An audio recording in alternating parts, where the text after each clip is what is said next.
Hello.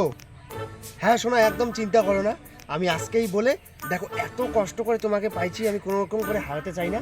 আজকে বাবাকে বলে, তুমি বলেছো না যে ওই জমির ভাগ লাগবে, আমি জমি আমার নামে লিখে নিব, তারপরে আমাদের আর কোনো চিন্তা নেই, তারপরেই আমরা বিয়ে করবো। ঠিক আছে, আমি বাবার কাছে আজকেই যাচ্ছি, এখনই যাচ্ছি, গিয়ে বলবো যে আমাকে জমি লাগবে, বাস। হ্যাঁ এখনই এখনই দাঁড়াও।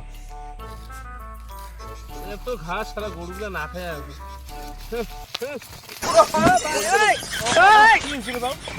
বাবা পড়ে গেল নাকি? ঘাস খেলা ডিস্টার্ব করে উঠেছি কি হয়েছে বাবা মো কয় জমি ভাগ না। জমির ভাগ তুই পাগলা হস নেই কেন? এই বসে তুই জমি কি করছিস? বাবা তুই সেদিন আমি ফটো দেখে আসুন, তোর পছন্দ হয় না, মুই একটা চেঙ্গি পুরো আসুন, চেঙ্গিটা কইছে যে জমির ভাগ দিকে বিয়ে করবি। বাহ, কোন বলকের বেটি কইছিস তুই রে? তুই মুখে না কয় বিঘে জমি লেখি দে, তুমি বিয়ে করো, দেখে বাবা। জমির ঘটনা তো শুনবো।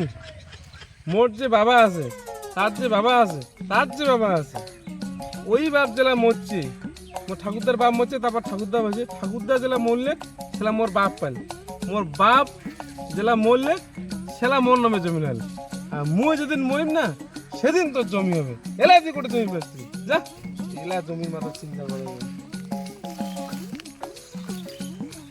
বাবা জমির ভাগ না দেয়, বিয়েও করিম ফির কম করি। হ্যাঁ মোর বাপের ঠাকুরদার বাপ মরিছে, মোর বাপের ঠাকুরদা পাইছে, তারপরে ঠাকুরদা মরছে, ওর বেটা পাইছে, তারপরে বেটা মরছে, তারপরে মোর বাপ পাইছে। মোর বাপ যদি মরে যায় মুই পাম। কি করে?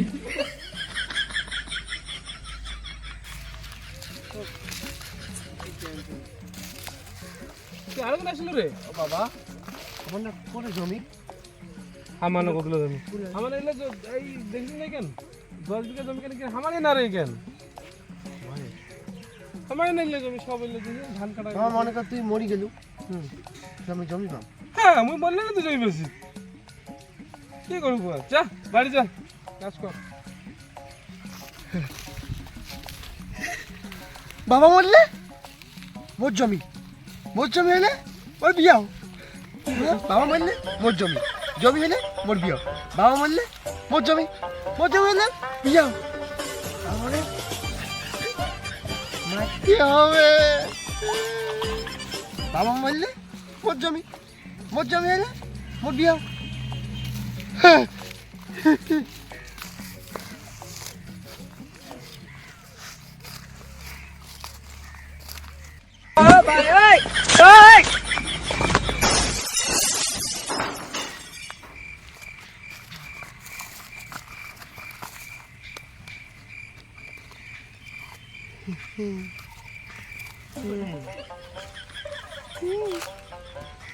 এখন আমি বিয়ে করবো, বিয়ে 10 বিঘা জমি আমার, বউও আমার, জমিও আমার, বউও আমার।